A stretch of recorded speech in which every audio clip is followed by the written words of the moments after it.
For 9 days, we have watched 5 planets weave a pattern the sky has not held in 200 years. And now, at the very end, the smallest, fastest voice in the whole story, the one that has been silent this entire time, wakes up, standing beside the brightest star in the sky. Mercury, the messenger, has been retrograde through every thread of this weave, reviewing, holding its tongue. In this moment, it stands still and turns forward, and where it turns is not random. It turns beside Sirius, the brightest fixed star we can see, the star ancient civilizations set their entire calendars by. Stay with us, because the way this pattern ends is stranger and more beautiful than the way it began, and it points somewhere none of the old astrologers could have known to look. If you are just arriving, here is the shape of it. Jupiter in Leo, Uranus in Gemini, Neptune in Aries, Pluto in Aquarius. 4 slow planets, all near the same early degree, all in fire and air, holding each other in a lattice of soft aspects. What the great mundane astrologer André Barbault would have recognized as a basket. A cradle of cooperation among the very planets that usually mark our crises.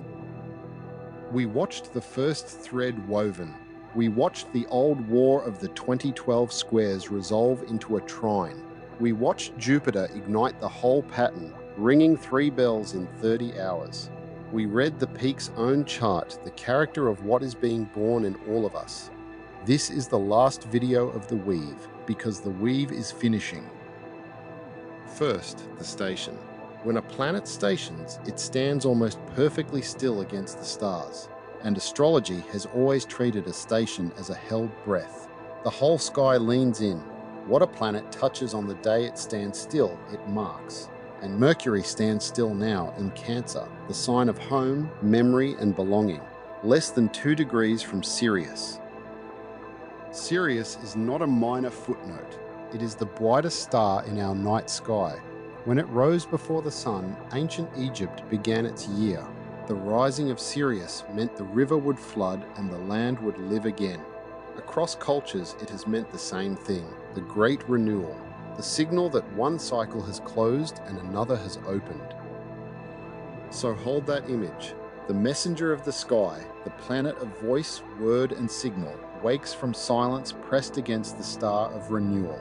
If the basket has been asking each of us to receive something these past 9 days, the station is the key turning. What was received is now allowed to be spoken. And then, within a day of the messenger waking, the weave itself lets go. The final aspect of the whole configuration, Neptune in a soft sextile to Pluto, completes, and the basket dissolves, not collapses, dissolves. The way a tide withdraws, the way ink settles into paper and becomes part of the page. Neptune and Pluto are the 2 slowest voices in the chart, the dreamer and the transformer. Their sextile is the background hum of an entire era. When they close this pattern, the message is gentle and enormous at once. The basket was never meant to be held, it was meant to be absorbed. The pattern leaves the sky and enters the world. It enters us. There is even a calendar, a modern one, born from the same fascination with cycles that gave us the Maya prophecies, that sets this exact day apart every year, a day belonging to no week and no month, a day out of time. We are not claiming the ancients saw this basket coming, but we notice and we smile. The day the sky finishes its weave is a day some humans already keep empty, as if the page were left blank on purpose. Now, the part of this video we have been waiting the whole series to give you. Barbault built his cyclic index from the 5 outer planets because in his lifetime that was the sky. That was the whole instrument. But the universe did not stop being discovered when the old masters put down their pens. In 1974, inside Barbault's own lifetime, astronomers confirmed what sits at the exact center of our galaxy, a supermassive black hole, the still point around which every star we have ever seen slowly turns, the Galactic Centre, and in astrology's zodiac, it sits at 27 degrees of Sagittarius. Then, in 1986, something stranger.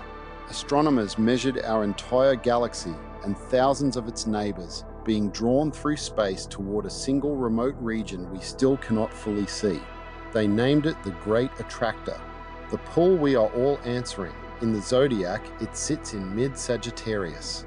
Both of these points, the heart we orbit and the mystery we are falling toward, live in the same sign, the sign of meaning itself. A modern Barbault, alive now with the instruments we have now, would not leave those points off the chart. So we won't either. And here is where this stops being history and becomes this week's sky. Because as the basket dissolves, the moon walks a path across exactly those degrees. Watch the sequence. It reads like choreography. The messenger wakes beside Sirius, and within hours, the moon steps into Sagittarius, the sign that holds the galactic degrees. The next day, as the final aspect completes and the weave dissolves, the moon reaches the Great Attractor, touching the point the whole galaxy is being drawn toward, on the very day the basket lets go. And the day after that, the day the old star calendars called the Great Renewal, the rising of Sirius, the galactic new year, the moon crosses the Galactic Centre itself, the heart of everything. We did not arrange this, we simply computed it, the same way we computed every aspect in this series. The basket does not just end, it hands us upward. This is the seed of the whole finale. For 9 days, the sky taught us cooperation at the scale of decades. 5 planets agreeing. Now, as its parting gesture, it points at cooperation on a scale we can barely hold. Every star we have ever seen, moving together around one center, drawn together toward one mystery. The basket was the rehearsal, the galaxy is the score. And what does the sky ask of us in language this simple? The messenger is awake. Speak what you seeded, the insight you received during the weave, the reconciliation, the idea, the change of course you have been carrying quietly while Mercury was silent. It is meant to leave your body now, said out loud, written down, sent. Not performed, spoken. There is a difference, and Cancer, where the messenger wakes, knows it. This is not the sign of announcements, it is the sign of what is said around the table, to the people who matter, in the home you are actually building. The basket dissolves into the ordinary rooms of your life. That was always where it was headed. Now make it yours. 3 places to look in your own chart this week. And if you don't have your chart yet, our free calculator is linked below as always. First, 16 degrees of Cancer. Wherever that falls in your chart is where the messenger wakes beside the star of Renewal, the room of your life where something silenced these past weeks gets its voice back. If it touches a planet you hold at that degree, expect the words to arrive almost formed, as if they had been waiting. Second, the early degrees of fire and air, around 4 to 5 degrees of Leo, Gemini, Aries and Aquarius. That is where the basket has been standing all series and where it now soaks in. Whatever those houses have been stirring in you since the first thread, that is not ending. It is being absorbed into how you live, the difference between weather and climate. Third, and this is new territory for our channel, mid to late Sagittarius, 14 to 27 degrees, the Great Attractor and the Galactic Centre.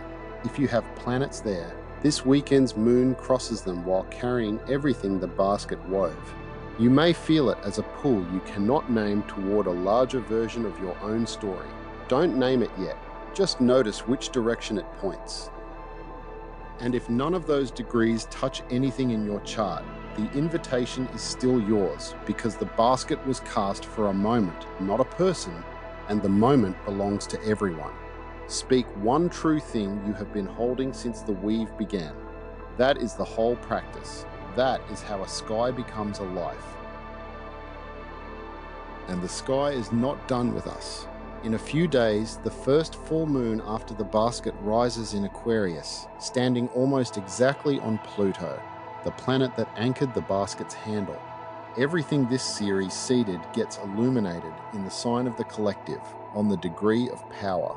That is our next video, and if this series has meant something to you, that one is the harvest. And you don't have to take our word for the moon's journey. You can watch her make it. We built a living moon clock, free on our website, that tracks her in real time, her sign, her phase, her light.